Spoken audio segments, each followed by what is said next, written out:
محترم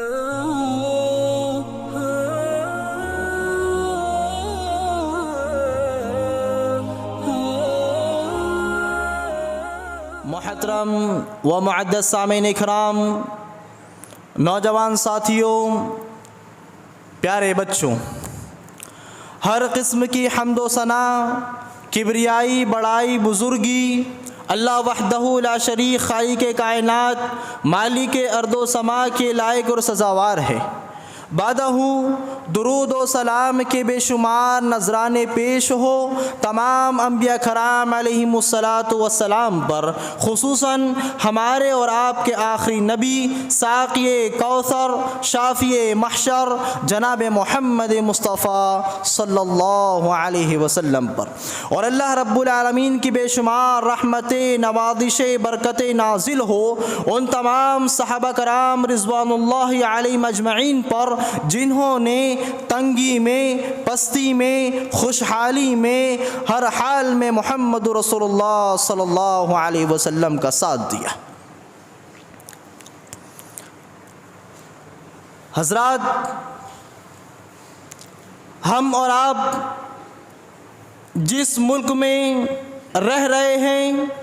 جس ملک میں ہم اور آپ زندگی بسر کر رہے ہیں، آج ہمارے اس ملک کی حالت یہ کہ کمزور ایمان والوں کو،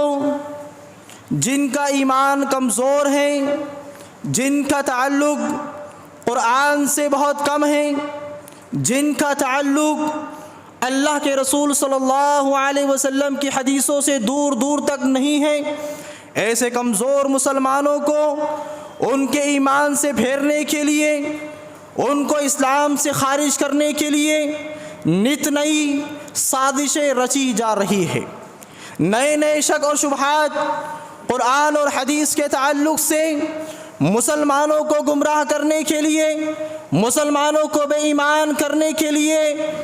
بنائے جا رہے ہیں۔ اس لیے میرے بھائیو، دوستو، آپ دیکھیں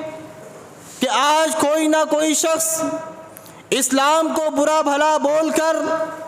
اسلام کی پاکیزہ تعلیمات پر کیچڑ اچھال کر لوگوں میں اپنا نام مشہور کرنا چاہتا ہے۔ وہ قرآنی تعلیمات کو نشانہ بنا کر کے، محمد رسول اللہ صلی اللہ علیہ وسلم کی ذات مطہرہ کو نشانہ بنا کر کے وہ لوگوں میں مشہور ہونا چاہتا ہے، وہ لوگوں کے اندر پاپولر ہونا چاہتا ہے، وہ لوگوں کے اندر فیمس ہونا چاہتا ہے، قرآن اور حدیث کی تعلیمات پر کیچڑ اچھال کر کے۔ میرے بھائیو اور دوستو، مسلمانوں کی سب سے مضعود،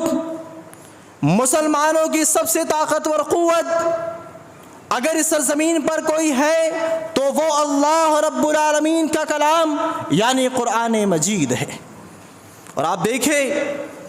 اسی قرآن مجید کے تعلق سے سوشل میڈیا پر 26 آیتوں کو نکالنے کا ناجائز، گندا، خراب، ناقابل قبول مطالبہ کیا گیا۔ کیوں؟ کمزور مسلمانوں کو ایمان سے بے دخل کرنے کے لیے۔ لیکن میرے بھائیو دوستو، ہم مسلمانوں کو، ہم مومنوں کو جب بھی قرآن کے تعلق سے شک اور شبہات میں ڈالا جائے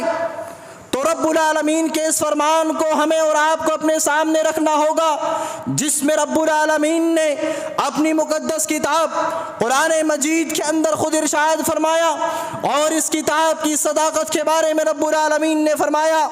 الف لام میم ذالک الکتاب لا ریب فیہ ھدی للمتقین۔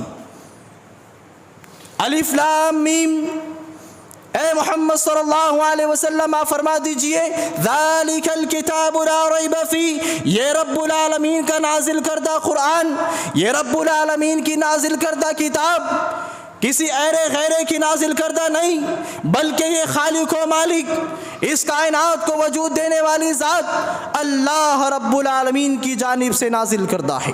اللہ رب العالمین نے اس قرآن کو نازل کیا ہے، لا ریب فیہ، اس قرآن کے اندر کسی طرح کے شک اور شبہات کی گنجائش نہیں ہے، ھدی للمتقین، اور یہ اللہ کا نازل کردہ قرآن، یہ اللہ رب العالمین کی نازل کردہ کتاب ہر ایک کو فائدہ نہیں پہنچاتی، بلکہ فائدہ پہنچاتی ان لوگوں کو جو متقی ہوتے ہیں، جو پرہیزگار ہوتے ہیں، جو اللہ رب العالمین کے احکامات پر عمل کرنے والے ہوتے ہیں، جو اللہ اور اس کے رسول صلی اللہ علیہ وسلم کی منع کردہ چیزوں سے اپنے آپ کو روکنے والے ہوتے ہیں۔ ایسے متقی پرہیزگاروں کے لیے یہ قرآن ہدایت کا کام کرتا ہے، ان کو سیدھا راستہ دکھاتا ہے، حق اور باطل کے اندر فیصلہ کرنے کی صلاحیت متقی اور پرہیزگاروں کے اندر یہ قرآن پیدا کرتا ہے۔ تو میرے بھائیو دوستو، جب بھی آپ اور ہمارے لیے اس طرح کے شک و شبہات پھیلائے جائے، رب کے اس کلام کو، رب کے اس فرمان کو ہم اور آپ اپنے سامنے رکھیں۔ میرے بھائیو دوستو، آپ دیکھیں کہ اس کائنات میں بڑے بڑے مفکر آئے، بڑے بڑے دانشور اس دنیا میں آئے، بڑی بڑی کتابیں لکھی، لیکن ان کی کتابوں کو قبول نہیں کیا گیا، ان کی کتابوں کے اندر نقص پایا گیا، کمی پائی گئی، ان کی لکھی ہوئی باتوں سے لوگوں نے اختلاف کیا، ان کی لکھی ہوئی باتیں غلط ثابت ہوئی۔ کیوں؟ اس لیے کہ وہ تمام کتابیں، وہ تمام باتیں ایک انسان کی جانب سے لکھی ہوئی تھی، اس لیے ذہنوں کے مختلف ہونے کے بعد، مختلف مائنڈ ہونے کی وجہ سے ان کی باتوں کو قبول نہیں کیا گیا۔ اپنے وقت کے بڑے بڑے مفکر تھے، اپنے وقت کے بڑے بڑے ماہر تھے، لیکن ان کی باتوں سے اعتراض کیا گیا۔ لیکن میرے بھائیو دوستو، جس کتاب کو ہم اور آپ پڑھتے ہیں، جس کتاب کی تلاوت ہمارے اور آپ کے سامنے کی جاتی ہے، یہ کتاب کسی انسان کی لکھی ہوئی نہیں ہے، یہ کتاب کسی انسان کی لکھی ہوئی نہیں ہے، بلکہ کتاب کو لکھنے والی ذات وہ ہے، اس کتاب کو نازل کرنے والی ذات وہ ہے جس نے ان بلند و بالا آسمانوں کو پیدا کیا، جس نے وسیع واری زمین کو وجود دیا، جس نے گہرے اور موج مارتے ہوئے سمندروں کو پیدا کیا ہے۔ ایسی ذات کی لکھی ہوئی کتاب ہے جس میں شک کی کوئی گنجائش نہیں، جس میں اختلاف کی کوئی بات نہیں، جس کی بات کو ہر ایک کو قبول کرنا پڑتا ہے اس کی سچائی کی وجہ سے، اس کی صداقت کی بنیاد پر۔ لہٰذا اللہ رب العالمین اسی بات کو واضح کرتے ہوئے سورہ نساء آیت نمبر 88 کے اندر ارشاد فرماتا ہے، کہا اللہ رب العالمین نے وَلَوْ كَانَ مِنْ عِنْدِ غَيْرِ اللَّهِ لَوَجَدُوا فِيهِ اخْتِلَافًا كَثِيرًا۔ اس سے پہلے رب العالمین نے فرمایا أَفَلَا يَتَدَبَّرُونَ الْقُرْآنَ وَلَوْ كَانَ مِنْ عِنْدِ غَيْرِ اللَّهِ لَوَجَدُوا فِيهِ اخْتِلَافًا كَثِيرًا۔ سورہ نساء آیت نمبر 88 میں اللہ رب العالمین نے کہا کہ اور لوگو، اے عقل والو، تم قرآن کا مطالعہ کیوں نہیں کرتے؟ تم قرآن کی تعلیمات پر غور و فکر کیوں نہیں کرتے ہیں؟ وَلَوْ كَانَ مِنْ عِنْدِ غَيْرِ اللَّهِ، یہ کتاب جس کی تلاوت کو تم اپنے کانوں سے سنتے ہو، اس کتاب کو پڑھ کر جو تم اپنے ایمان کو تازہ کرتے ہو، یہ کتاب اگر اللہ کے علاوہ کسی اور کی لکھی ہوئی ہوتی، کسی انسان کی لکھی ہوئی ہوتی، کسی جنات کی لکھی ہوئی ہوتی، لَوَجَدُوا فِيهِ اخْتِلَافًا كَثِيرًا، تو اس کتاب کے اندر دیگر کتابوں کی طرح، دیگر بکس کی طرح جس میں اختلاف کیا گیا ہے، تو اس کتاب کے اندر، قرآن کے اندر بھی اختلاف کیا جاتا، اس کی تعلیمات سے اعتراض کیا جاتا، اس کی تعلیمات کو قبول نہیں کیا جاتا۔ لیکن یہ کتاب اللہ رب العالمین کی نازل کردہ ہے، یہ کتاب اللہ رب العالمین کی لکھی ہوئی ہے، اس لیے اس کتاب کے اندر کوئی اختلاف نہیں ہے، اس کتاب کے اندر جو باتیں لکھی گئی ہے اس میں کوئی تضاد نہیں ہے، کوئی مخالفت نہیں پائی جاتی ہے۔ اللہ رب العالمین نے اس کتاب کے بارے میں فرمایا کہ اگر یہ کتاب اللہ کے علاوہ کسی اور کی لکھی ہوئی ہوتی تو یقیناً اس کے اندر اختلاف کی گنجائش ضرور موجود ہوتی، لیکن یہ اللہ رب العالمین کی نازل کردہ ہے، اس میں کوئی بھی طرح کا، کسی بھی طرح کا کوئی اختلاف نہیں پایا جاتا۔ اسی طریقے سے میرے بھائیو دوستو، یہ کتاب جو ہمیں اور آپ کو ملی ہے، یہ کتاب جس کے تعلق سے شک و شبہات پھیلا کر کے مسلمانوں کے ایمان کو کمزور کرنے کی سازشیں کی جا رہی ہے، یہ وہ کتاب ہے کہ جس کو رب نے نازل فرما کر یوں ہی بے یار و مددگار نہیں چھوڑ دیا، بلکہ اللہ رب العالمین نے اس کتاب کو نازل فرما کر اللہ رب العالمین نے اس کتاب کو اپنے رسول علیہ الصلوۃ والسلام پر نازل کر کے یہ اعلان کر دیا۔ اللہ رب العالمین سورہ حجر کے اندر، سورہ حجر آیت نمبر 7 کے اندر اللہ رب العالمین ارشاد فرماتا ہے، اللہ رب العالمین نے فرمایا انا نحن نزلنا الذکر وانا له لحافظون، کہ بے شک یقیناً ہم نے اس قرآن کو نازل فرمایا ہے، اس قرآن کو نازل کرنے والے ہم ہیں، وَإِنَّا لَهُ لَحَافِظُونَ، اور یقیناً بے شک اس قرآن کی حفاظت بھی ہم کرنے والے ہیں۔ یہ واحد کتاب میرے بھائی اور دوستو، اللہ رب العالمین نے بے شمار نبیوں کو ہر امت، ہر خطے، ہر قبیلے کی جانب مبعوث کیا، لیکن اللہ رب العالمین نے ان کی تعلیمات کی حفاظت کی گارنٹی نہیں لی۔ صرف یہ واحد کتاب قرآن مجید ہے جس کو نازل کرنے کے بعد، جس کو اپنے رسول علیہ الصلوۃ والسلام پر اتارنے کے بعد رب العالمین نے اعلان کر دیا ہے کہ اے محمد صلی اللہ علیہ وسلم، آپ مومنوں سے کہہ دیجئے، آپ مسلمانوں سے کہہ دیجئے کہ اس کی کتاب کی حفاظت تمہارا خالق، تمہارا مالک، تمہارا مختار، اس کائنات کو وجود دینے والی ذات اس قرآن کی حفاظت کرنے والی ہے۔ اور ہوئی حفاظت میرے بھائیو دوستو، اللہ نے اس کتاب کی حفاظت کیسے کی؟ آپ غور کریں کہ سن 7ویں صدی ہے، تتاریوں کا دور ہے، تتاریوں کی حکومت ہے، مسلمانوں پر وہ وقت بھی آیا کہ مسلمانوں کی زندگی کو دنیا میں جہنم بنا دیا گیا تھا، مسلمانوں کا بے شمار قتل عام کیا گیا، اور اس قدر قتل عام کیا گیا کہ ان کی لاشوں سے بڑے بڑے گڈھوں کو، بڑے بڑے گڑھوں کو، بڑے بڑے تالاب کو بھر دیا گیا۔ کیوں؟ مسلمانوں کے دلوں سے قرآن اور حدیث کی تعلیمات کو مٹھانے کے لیے، مسلمانوں کا تعلق قرآن سے کمزور کرنے کے لیے بے تحاشا مسلمانوں کا قتل عام کیا گیا۔ تو آپ ذرا غور کریں، آپ ذرا سوچیں، کیا قرآن میں کسی طرح کا رد و بدل واقع ہوا؟ کیا قرآن کے اندر کوئی اختلاف پیدا ہوا؟ کیا قرآن کی تعلیمات آج ہمارے درمیان موجود نہیں ہے میرے بھائیو دوستو؟ قرآن میں کوئی رد و بدل نہیں کیا گیا۔ یہ قرآن کی تعلیمات آج بھی ہو بہو جس طرح اس دور میں موجود تھی، جو محمد رسول اللہ صلی اللہ علیہ وسلم کے وقت میں موجود تھی، آج وہی تعلیمات مکمل زبر زیر پیش کے ساتھ وہ تعلیمات آج بھی ہمارے دور میں موجود ہے۔ یہ قرآن مجید کی حفاظت کی، یہ قرآن مجید کے محفوظ رہنے کی واضح دلیل ہے جو اللہ رب العالمین نے ہمارے سامنے پیش کی۔ مسلمانوں کو پریشان کیا گیا، قرآن و حدیث سے ان کا تعلق کمزور کرنے کے لیے، لیکن آج قرآن ابھی بھی ہمارے درمیان موجود ہے۔ آپ دیکھیں اس مسجد کے اندر موجود ہمارے وہ بھائی کچھ ایسے ہیں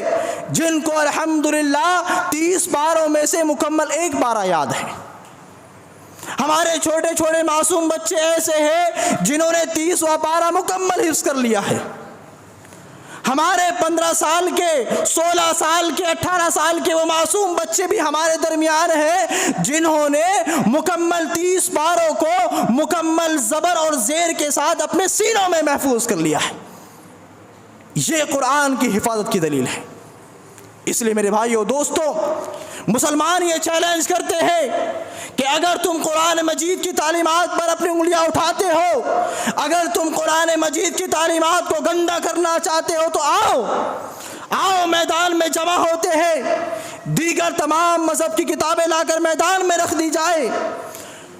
مسلمان بھی اپنی کتابیں میدان میں لا کر رکھ دیتے ہیں، تمام کتابوں کو آگ کے حوالے کر دیا جائے، تمام کتابوں کو آگ کے حوالے کر دیا جائے اور چیلنج کیا جائے کہ چلو پھر سے شروعات سے آخر تک اپنی کتاب کو لکھ کر کوئی دکھائے۔ انشاءاللہ ثم انشاءاللہ تمام مذاہب کمزور پڑ جائیں گے، تمام مذاہب کے لوگ اس بات سے عاجز آ جائیں گے، لیکن وہ اپنے مذہب کی کتابوں کو لکھ نہیں سکتے۔ لیکن مسلمان مسلمانوں وہ اسلام وہ دین وہ قرآن تم کو ملا ہے کہ انشاءاللہ جب لکھنے کی بات آئیں گی قرآن مجید کو تو ہمارا نوجوان بچہ ہمارا 14 سال کا بچہ یہ ہمت دکھائے گا کہ ہاں میں نے قرآن کو زبر زیر کے ساتھ اپنے سینے میں محفوظ کیا ہے. ہم قرآن مجید کو چند لمحات میں ہم مل کر اس قرآن کو لکھنے کی قادر رکھتے ہیں, ہم اس قرآن کو لکھنے کی طاقت رکھتے ہیں. یہ میرے عزیزوں میرے بھائیوں دوستو یہ قرآن ہے. تو جب بھی قرآن مجید کے تعلق سے آپ کے اندر شک و شبہات پیدا کیا جائے تو آپ ان آیتوں کو ان تعلیمات کو ان باتوں کو اپنے سامنے رکھیں. انشاءاللہ ثم انشاءاللہ کبھی بھی آپ شیطان کے بہکاوے میں آ نہیں سکتے. اور آپ دیکھیں میرے بھائیوں دوستو قرآن مجید کی تعلیمات کو خراب اگر کرنا ہو, شیطان نے اپنا کام یہاں پر دکھایا.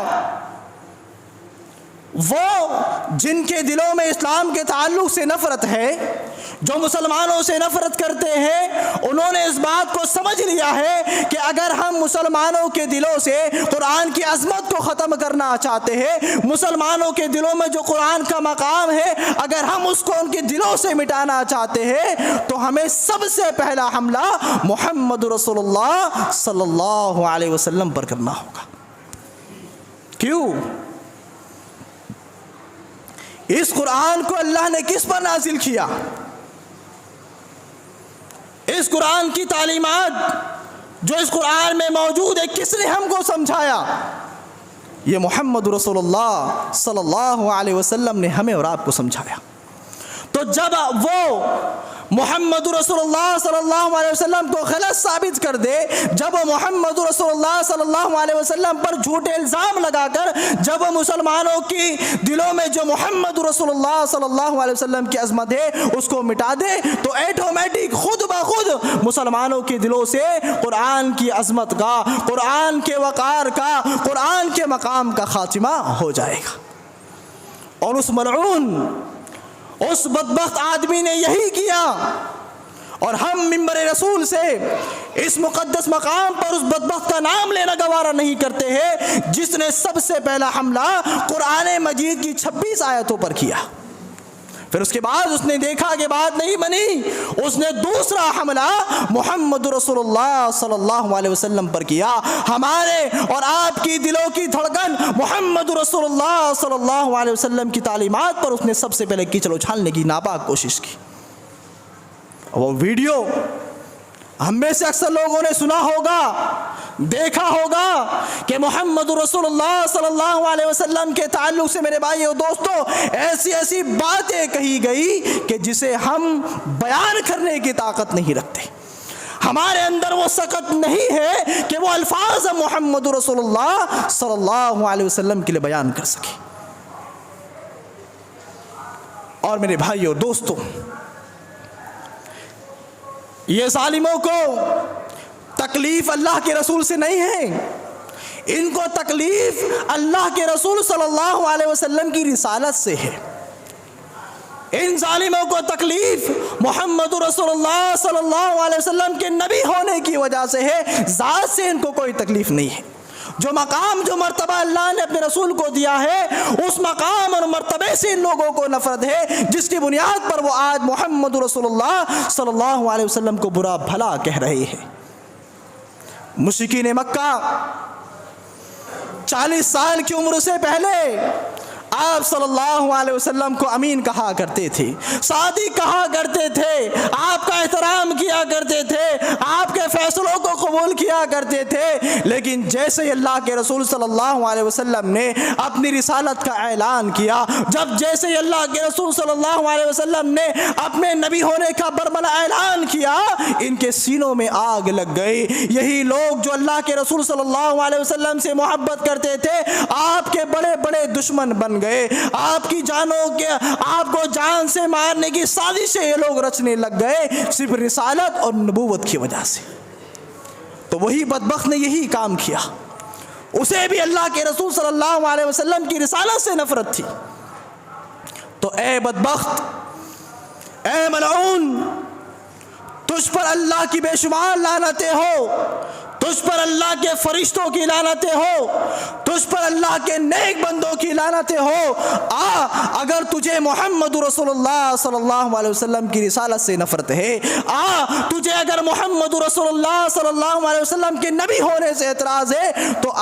ہم تجھے محمد رسول اللہ صلی اللہ علیہ وسلم کی زندگی کا وہ لمحہ بتاتے ہیں، وہ آپ کو زندگی کا سنہرا واقعہ تیری خدمت میں رکھتے ہیں ظالم، کہ جب اللہ کے رسول صلی اللہ علیہ وسلم نبی نہیں بنائے گئے تھے، آپ کو رسالت نہیں ملی تھی ہے، لیکن آپ کا کیا مقام تھا، آپ کی کیا صداقت تھی، تو نے اللہ کے رسول کے بارے میں یہ کہا کہ نعوذ باللہ اللہ کے رسول صلی اللہ علیہ وسلم کی ذہنی حالت بڑی خراب تھی۔ اس نے کہا کہ اللہ کے رسول صلی اللہ علیہ وسلم کی ذہنی حالت خراب تھی، تو رسالت سے پہلے کا واقعہ ہم تجھے سناتے ہیں بدبخت کہ اللہ کے رسول صلی اللہ علیہ وسلم کے ذہن و دماغ کا کیا عالم تھا، آپ کی ذہانت کا کیا عالم تھا، آپ کے فیصلوں کا کیا عالم تھا۔ ارے اپنے تو اپنے، غیروں نے بھی جو اس وقت میں اللہ کے رسول صلی اللہ علیہ وسلم سے محبت کرنے والے تھے، جو اس وقت آپ سے دشمنی کرنے والے تھے، ایسی حالت میں بھی جب رسول نہیں بنائے گئے تھے، جب نبی نہیں بنائے گئے تھے، ایسی حالت میں بھی انہوں نے محمد رسول اللہ صلی اللہ علیہ وسلم کے فیصلوں کو قبول کیا۔ 32 سال کی عمر ہے، 35 سال کی عمر اللہ کے رسول صلی اللہ علیہ وسلم کی ہے، اور ہم اور آپ جانتے ہیں کہ اللہ کے رسول صلی اللہ علیہ وسلم کو 40 سال کی عمر میں نبی بنایا گیا۔ یہ واقعہ ہم آپ کے سامنے رکھتے ہیں، لیکن ظالم اعتراض کر سکتے ہیں کہ تم نے اپنے ہاتھوں سے محمد رسول اللہ صلی اللہ علیہ وسلم کی سیرتیں لکھی ہوگی، تم نے اپنے ہاتھوں سے ان واقعات کو کتابوں میں بند کر دیا ہوگا، ہم کیسے یقین کر لیں؟ تو میرے بھائیو دوستو، ہم مسلمان گواہی نہیں دیتے، کوئی عالم، کوئی مولوی، کوئی مفتی اللہ کے رسول صلی اللہ علیہ وسلم کے بارے میں بھی خاموش ہے۔ سینے تو ہمارے محمد رسول اللہ صلی اللہ علیہ وسلم کی عظمت سے بھرے ہیں، لیکن ابھی ہم خاموش ہو جاتے ہیں۔ جاؤ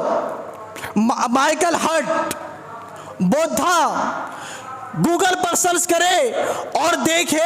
کہ محمد رسول اللہ صلی اللہ علیہ وسلم کون تھے۔ گوگل پر سرچ کیجئے کہ اس کائنات کا وہ is the best person in the world, آپ سرچ کیجئے نیٹ پر، آپ کو پہلا جواب انٹرنیٹ کی شکل میں ملے گا، محمد رسول اللہ صلی اللہ علیہ وسلم۔ گوگل کو کس نے بنایا؟ ہم نے؟ آپ نے؟ کسی عبداللہ عبد الرحمن نام کے مسلمان نے گوگل کو بنایا ہے؟ نہیں، بنانے والے عیسائی، بنانے والے یہودی، ان کے پاس بھی بڑے بڑے نبی ہیں، موسیٰ علیہ السلام کی شکل میں، حضرت عیسیٰ علیہ السلام کی شکل میں۔ اگر وہ چاہتے تو اپنے نبیوں کا نام سب سے پہلے رکھتے کہ اس کائنات کے سب سے اچھی شخصیت موسیٰ علیہ السلام ہے، عیسیٰ علیہ السلام ہے، لیکن وہ موسیٰ علیہ السلام کو ماننے والے، وہ عیسیٰ علیہ السلام کو ماننے والے اس بات پر مجبور ہو گئے کہ گوگل پر اگر یہ سوال سرچ کیا جائے کہ اس کائنات کا سب سے اچھی شخصیت کون ہے، تو مجبور ہو گئے ان کو محمد رسول اللہ صلی اللہ علیہ وسلم لکھنا پڑا۔ یہ کون؟ ہم تو گواہی نہیں دیتے نا، اور یہ لکھنے کی وجہ یہ ہے کہ ان کا کہنا یہ ہے کہ اس کائنات کی سب سے دور اندیش فیصلہ کرنے والی شخصیت اس کائنات میں اگر کوئی ہے تو وہ محمد رسول اللہ صلی اللہ علیہ وسلم ہے۔ ایک کائنات کے اندر چھوٹے سی جگہ سے اٹھ کر پوری کائنات میں اپنی تعلیمات کو پھیلانے والی شخصیت، ایک چھوٹے سے مقام سے اٹھ کر تمام دنیا والوں کے دلوں میں اپنی محبت اور اپنی عظمت کا ڈنکا بجانے والی ذات اگر کوئی ہے تو خیر کہتے کہ وہ محمد رسول اللہ صلی اللہ علیہ وسلم۔ تو یقین ہو گیا، معلوم ہو گیا کہ ہم نے تو وہ تعلیمات بند کی ہے جو ہم نے محمد رسول اللہ صلی اللہ علیہ وسلم میں دیکھی ہے۔ تو آئیے اس واقعے کی طرف چلتے ہیں، اس حقیقت کو بیان کرنے کے بعد کہ 35 سال کی عمر ہے، مکہ کے اندر خانہ کعبہ کی حالت یہ ہو گئی کہ سیلاب کی وجہ سے خانہ کعبہ کی دیواریں کمزور ہو گئی اور گرنے لگی، مکہ مکہ کے لوگوں نے فیصلہ کیا کہ چلو ہم مل کر اس کی پھر سے بنیاد کھڑی کرتے ہیں، اس کی دیواروں کو مضبوط کرتے ہیں۔ لہذا کام شروع کیا گیا، حجر اسود کو وہاں سے ہٹا کر کے اس کی جگہ کو بہتر طریقے سے مرمت کی گئی، اس کو اچھی طریقے سے تعمیر کیا گیا۔ خانہ کعبہ تعمیر ہوا، بن کے تیار ہو گیا۔ اب قبیلے والے آپس میں لڑنے لگے اس بات کو لے کر کے کہ حجر اسود کو اٹھا کر اس کے مقام پر ہم رکھیں گے۔ ہر قبیلے والے اڑ گئے کہ یہ شرف ہم حاصل کریں گے، اور اگر اس کے لیے تلواریں بھی نکالنا پڑے تو ہم تلواریں نکالنے کے لیے تیار ہیں، ہم جنگ کرنے کے لیے تیار ہیں، لیکن حجر اسود کو، اس کالے پتھر کو اٹھا کر اس کے مقام پر ہمارے قبیلے کے لوگ رکھیں گے۔ فیصلہ ہو گیا، لڑائیاں ہو رہی ہے، اور یہ لڑائی تقریباً 5 دن تک چلی۔ مشرکین مکہ میں سے ایک آدمی، ایک بزرگ، اس نے مشورہ دیا کہ چلو ٹھیک ہے، اس جھگڑے کو یہیں پر روک دیا جائے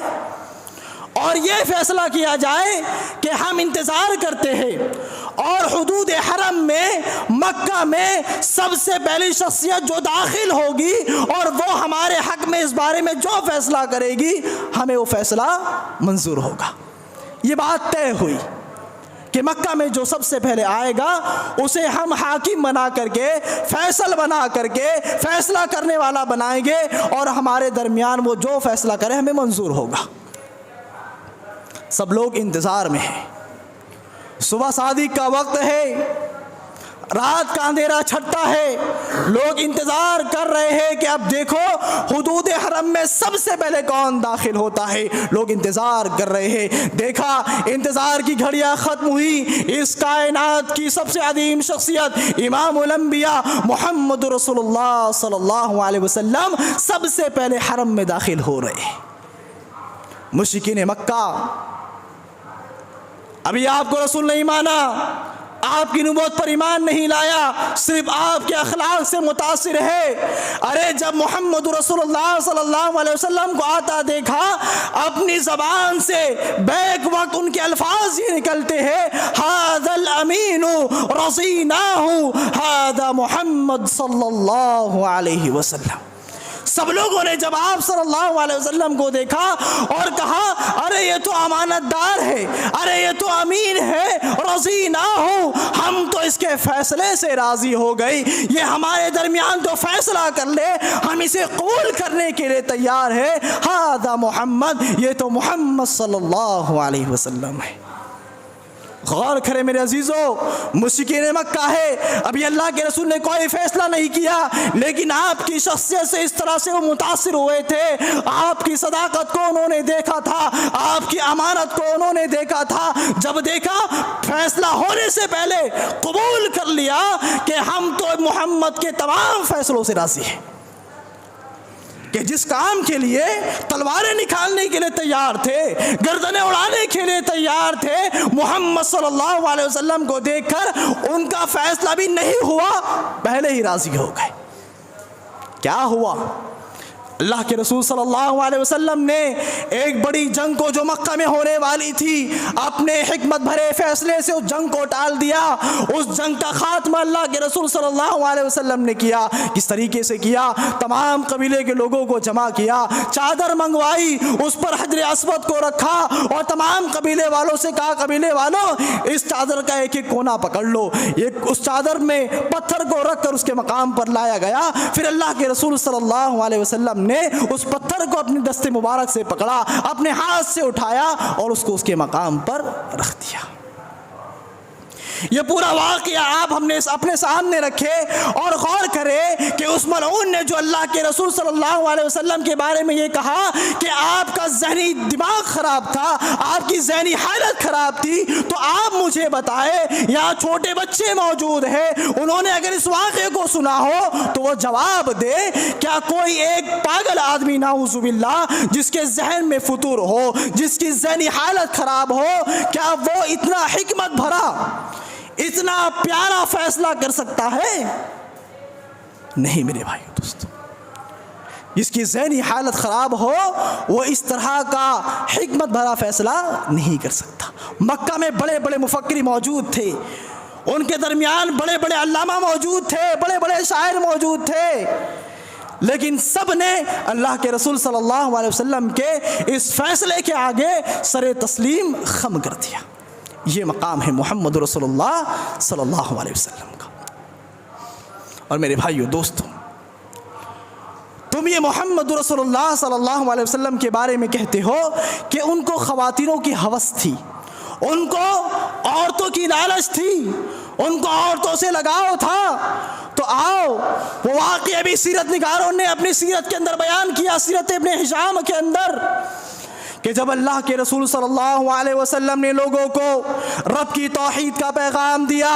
لوگوں کے سامنے اعلان کیا، لوگوں اپنا خالق اور مالک اللہ کو تصور کر لو، اپنی عبادتوں کا حقدار اللہ کو بنا لو، اپنی دعاؤں کا حقدار اللہ کو بنا لو۔ جب یہ تعلیم اللہ کے رسول صلی اللہ علیہ وسلم نے دی، مشرکین مکہ پریشان ہو گئے، ان کے دلوں پر خنجر گر گیا ہو، وہ ان کے دلوں کے اندر اللہ کے رسول صلی اللہ علیہ وسلم دشمنی پیدا ہو گئی۔ آپ کے پاس آئے اور رشوتیں پیش کی،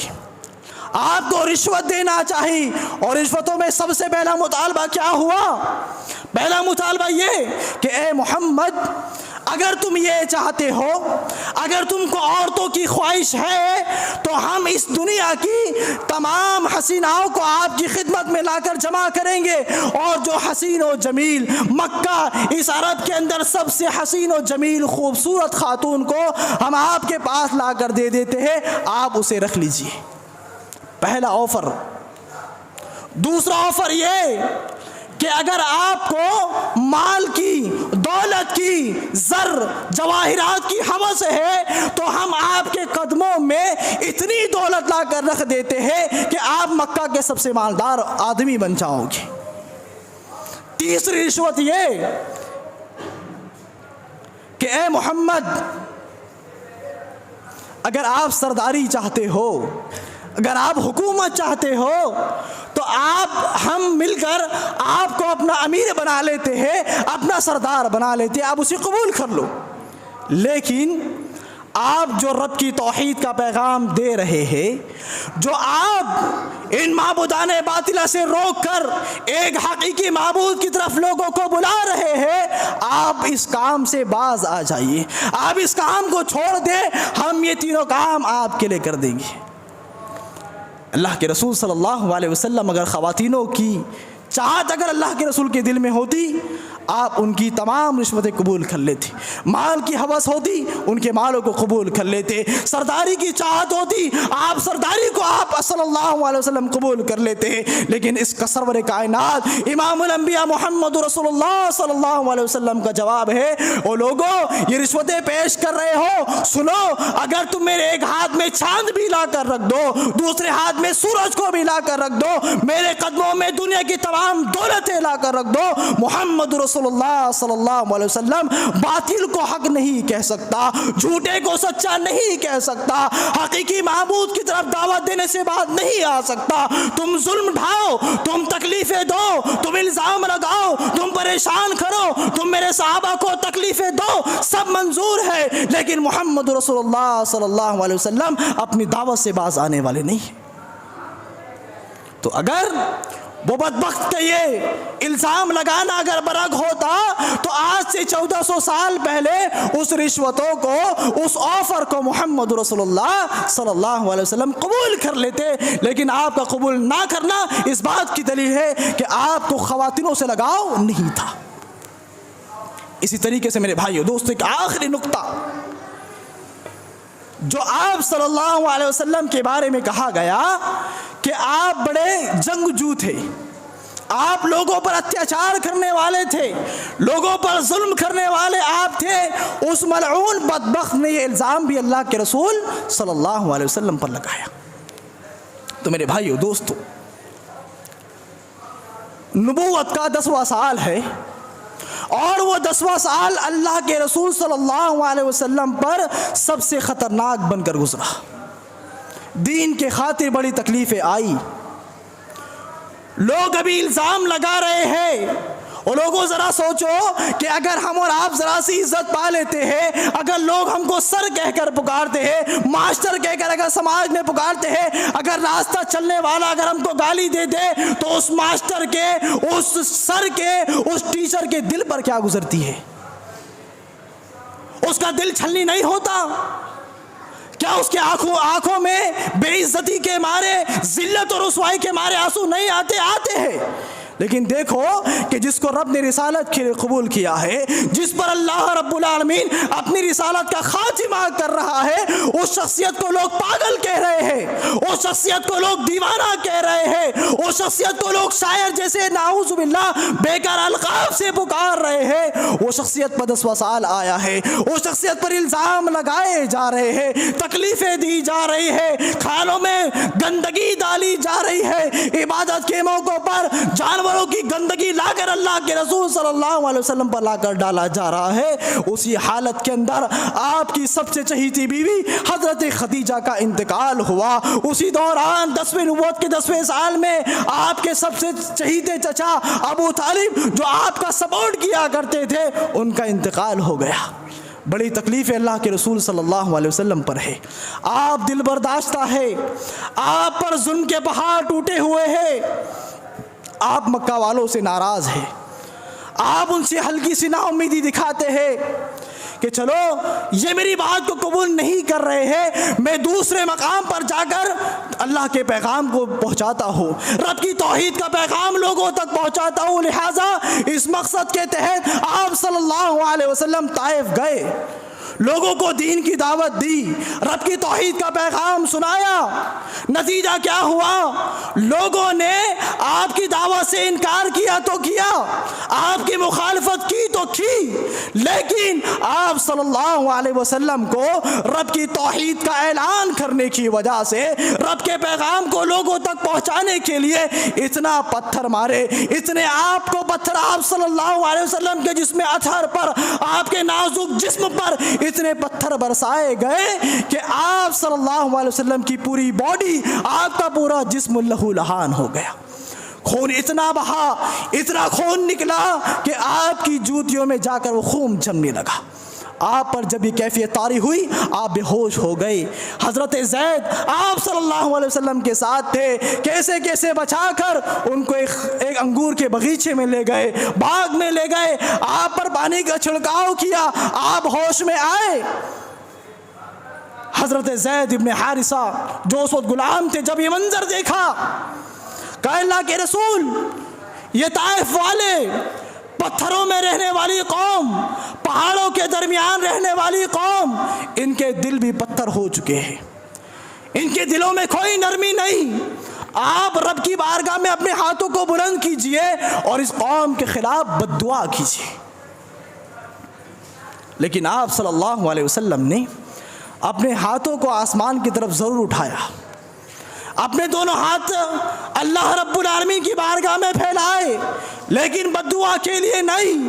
بلکہ اس قوم کی جس قوم نے آپ پر پتھر برسائے، اس قوم کی ہدایت کے لیے آپ صلی اللہ علیہ وسلم کے ہاتھ اللہ کے بارگاہ میں بلند ہے۔ آپ صلی اللہ علیہ وسلم دعا کرتے ہیں، اللہم اہدی قومی فإنہم لا یعلمون، اے میرے پروردگار، میری قوم کو تو معاف فرما، ان لوگوں سے درگزر فرما، یہ نہیں جانتی ہے کہ یہ ایک ایسی شخصیت پر پتھر برسا رہی ہے جس پر رب نے اپنی رسالت کا خاتمہ کیا ہے، جس پر اللہ رب العالمین نے اپنی نبوت کا خاتمہ کیا ہے، جس شخصیت کو اللہ رب العالمین نے اپنی رسالت کے لیے قبول کیا ہے، یہ قوم نہیں جانتی ہے۔ آپ اے اللہ اس قوم سے درگزر کرے، اس قوم کو معاف کرے۔ آپ چاہتے بد دعا کر سکتے تھے، آپ چاہے آپ صلی اللہ علیہ وسلم ایک بد دعا کرتے اور وہ قوم ان پہاڑوں کے درمیان پیس کر نیست و نابود کر دی جاتی، لیکن آپ نے ایسا نہیں کیا۔ اس واقعے کو سننے کے بعد اعتراض ہو سکتا ہے کہ ارے اللہ کے رسول صلی اللہ علیہ وسلم اس وقت اکیلے تھے، اگر صبر نہ کرتے تو اور کیا کرتے؟ لیکن اے بدبختو، اے محمد رسول اللہ صلی اللہ علیہ وسلم کو برا بھلا کہنے والوں، اے اللہ کے رسول صلی اللہ علیہ وسلم کو ظالم و جابر کہنے والوں سنو، ہم آپ کو محمد رسول اللہ صلی اللہ علیہ وسلم کی وہ قوت، وہ طاقت کا ہلکا سا منظر بھی دکھاتے ہیں کہ عرب کی تمام بادشاہت، تمام قوتیں اللہ کے رسول صلی اللہ علیہ وسلم کے قدموں میں آ کر زیر ہو گئی تھی، اپنے سروں کو جھکا دیا تھا محمد رسول اللہ صلی اللہ علیہ وسلم کی قوت و طاقت کے آگے۔ مکہ ہے، فتح مکہ ہے، سن 8 ہجری کا واقعہ ہے۔ مکہ کے وہ راستے جس راستے پر محمد رسول اللہ صلی اللہ علیہ وسلم کے لیے کانٹے بچھائے گئے تھے، جس راستوں پر محمد رسول اللہ صلی اللہ علیہ وسلم کو دیوانہ، مجنوں، پاگل کہا جاتا تھا، وہ مکہ کی گلیاں جس میں محمد رسول اللہ صلی اللہ علیہ وسلم کے صحابہ کو دین کے خاطر اللہ کی توحید کو قبول کرنے کی وجہ سے، رب کی توحید کو قبول کرنے کی وجہ سے تکلیفیں دی جاتی تھی، سولیوں پر لٹکایا جاتا تھا، بڑے بڑے پتھروں کو ان کے سینے پہ رکھ کر ان کو پریشان کیا جاتا تھا۔ وہ مکہ کی گلیاں ہے جس پر ایک خاتون جس نے محمد رسول اللہ صلی اللہ علیہ وسلم کی رسالت کو قبول کیا تھا، حضرت سمیہ، جن کی نازک جگہ پر نیزہ مار کر کے، اوزار مار کر کے ان کو شہید کیا گیا تھا، وہ مکہ کی گلیاں ہے۔ مکہ کی وہی گلیاں ہے، وہی زمین ہے، وہی مقام ہے، وہی مکانات ہے، لیکن اب محمد رسول اللہ صلی اللہ علیہ وسلم کا مقام یہ ہے کہ پوری بادشاہت محمد رسول اللہ صلی اللہ علیہ وسلم کے قبضے میں ہے۔ مکہ میں داخل ہوئے، تمام ظالم و جابر اللہ کے رسول صلی اللہ علیہ وسلم کے سامنے کھڑے ہیں۔ ایک صحابی حضرت سعد رضی اللہ تعالی عنہ نے اپنے ماضی کو یاد کیا، پاسٹ کی باتیں یاد کی کہ بڑا پریشان کیا، بڑی تکلیفیں دی، بے گھر کیا، 3 سال تک بھوکا پیاسا ایک گھاٹی میں ہم کو بند رکھا، اور لوگوں بڑی تکلیفیں دی، لیکن آج تو محمد رسول اللہ صلی اللہ علیہ وسلم کی حکومت ہے۔ الیوم یوم المرحمہ، یہ الفاظ حضرت سعد رضی اللہ تعالیٰ عنہ نے کہے کہ آج تو قیمہ کرنے کا دن ہے، آج تو سروں کو تنوں سے جدا کرنے کا دن ہے، آج تو خواتینوں کو بیوہ کرنے کا دن ہے، آج تو خواتینوں کے سہاگ کو اجاڑنے کا دن ہے، آج تو بچوں کو یتیم کرنے کا دن ہے، آج حکومت مسلمانوں کے پاس ہے۔ لیکن رحمت کائنات محمد رسول اللہ صلی اللہ علیہ وسلم کا معاملہ کیا؟ کہا نہیں میرے صحابہ، ایسا نہ کہو، بلکہ آج کا دن الیوم یوم المرحمہ، آج تو رحم و کرم کا دن ہے، آج تو معافی کا دن ہے، آج تو درگزر کرنے کا دن ہے، آج تو لوگوں کے ساتھ رحم و کرم کرنے کا معاملہ ہے، آج کسی پر ظلم نہیں کیا جائے گا۔ اور لوگوں بتاؤ کیسے کیسے دشمن موجود ہے، سامنے کھڑے ہیں، جن کے اندر اتنی سخت نہیں کہ وہ اللہ کے رسول صلی اللہ علیہ وسلم کے سامنے کوئی عذر پیش کر سکے۔ ان کے گناہ اتنے بڑے بڑے تھے، اتنے بڑے بڑے مجرم بن کر وہ اللہ کے رسول صلی اللہ علیہ وسلم کے سامنے کھڑے تھے۔ رحمت کائنات محمد رسول اللہ صلی اللہ علیہ وسلم چاہتے تو سب کو ہلاک و برباد کر دیتے، سب کو قتل عام کرنے کا اعلان کر دیتے، لیکن آپ صلی اللہ علیہ وسلم نے کہا کہ آج جو مکہ میں داخل ہوا، جو ابو سفیان کے گھر میں داخل ہو گیا، وہ امن و امان میں ہے، جس نے اپنے گھروں کے دروازے بند کر لیے وہ امن و امان میں ہے، ان پر کوئی ظلم نہیں کیا جائے گا۔ تمام لوگ سامنے کھڑے ہیں سروں کو جھکائے ہوئے کہ اب ہمارے ساتھ محمد رسول اللہ صلی اللہ علیہ وسلم کیا کرتے ہیں۔ پوچھا اللہ کے رسول صلی اللہ علیہ وسلم نے، لوگوں کیا رائے ہے، تمہیں کیا لگتا ہے کہ آج محمد رسول اللہ صلی اللہ علیہ وسلم کے پاس حکومت ہے، تمہارے ساتھ کیا معاملہ کیا جائے گا؟ وہ لوگ بڑے بڑے مجرم تھے، بڑے بڑے گناہوں کے مرتکب وہ تھے، لیکن معلوم تھا کہ ہمارے سامنے وہ شخصیت کھڑی ہے جس کے دل میں کوئی ظلم کی بات نہیں پنپتی، جس کے دل میں کسی طرح کی کوئی بیکار بات، ظلم والی بات، بدلے کی آگ اس کے سینے میں نہیں بھڑکتی۔ یہ وہ شخصیت ہے جس کا پورا دل صرف اور صرف رحم و کرم سے بھرا ہوا ہے، صرف رحم و کرم سے بھرا ہوا ہے۔ ہم اس شخصیت سے کسی طرح کے بدلے کی امید نہیں رکھتے۔ تو اللہ کے رسول صلی اللہ علیہ وسلم نے لوگوں سے کہا لوگوں جاؤ، خوب ظلم کیے، خوب پریشان کیا، جاؤ آج محمد رسول اللہ صلی اللہ علیہ وسلم پوری قوت و طاقت کے سامنے فاتح بن کر کے مکہ کی تمام حکومتوں کو اپنے قبضے میں کر کے تمہارے سامنے کھڑا ہے اور تمہیں یہ اعلان کرتا ہے اذهبوا وانتم طلقاء کہ لوگوں جاؤ، اور لوگوں جاؤ تم سب آزاد ہو، تم پر کوئی ظلم نہیں کیا جائے گا، تمہاری عورتوں کو یہ بیوہ نہیں کیا جائے گا، تمہارے بچوں کے سایہ ان کے سروں سے ختم نہیں کیا جائے گا، تمہارے بچوں کو یتیم نہیں کیا جائے گا، بہنوں کی حفاظت کرنے والے بھائیوں کو کوئی قتل نہیں کیا جائے گا، جاؤ تم سب آزاد ہو، تمہیں آزادی کا پروانہ محمد رسول اللہ صلی اللہ علیہ وسلم سے ملتا ہے۔ اور میں تم سے وہی بات کہتا ہوں جو میرے بھائی حضرت یوسف علیہ السلام نے اپنے بھائیوں سے کہی تھی، لا تثریب علیکم اليوم، کہ آج تم پر کوئی ظلم نہیں کیا جائے گا، تم پر کوئی ظلم نہیں کیا جائے گا، جاؤ تم سب آزاد ہو۔ تو میرے بھائیو دوستو، بات ذرا لمبی ہو گئی، لیکن اس کو بیان کرنے کا مقصد یہ میرے بھائیو دوستو کہ آج جو قرآن اور اللہ کے رسول صلی اللہ علیہ وسلم کی ذات پر جو انگلیاں اٹھائی جا رہی ہے وہ ہم اور آپ کو کمزور کرنے کے لیے، ہمارے وہ بھائی، ہمارے وہ نوجوان،